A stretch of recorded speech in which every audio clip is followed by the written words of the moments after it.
mpende Mungu mrembo. Jifunze tengeneza roho. Sasa hivi tuna wazee ambao ni wachungu kutoa. Ni wazee ambao wanaongea vibaya. Sijui ni wale wahuni wa zamani wamezeeka hata sielewi.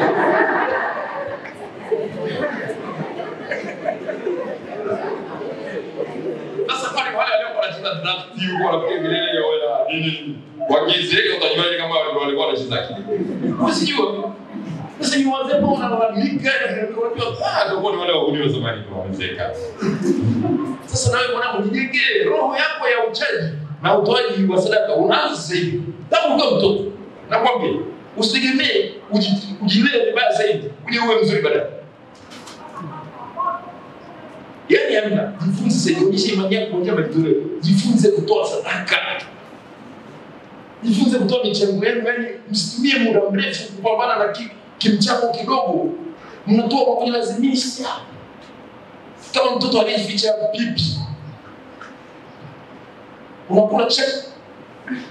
Unajipangusa kama zamani.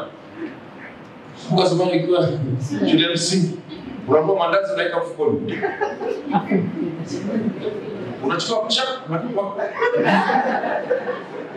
Hapo utakula Sasa bora sikia kama mandazi. Nasikia mtu anasema bora sikia kama mandazi.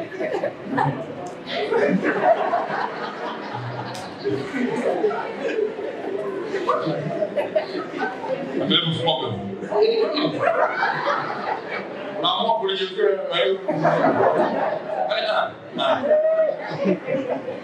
baadaye naamua kuendelea. Nakwambia unaandaza.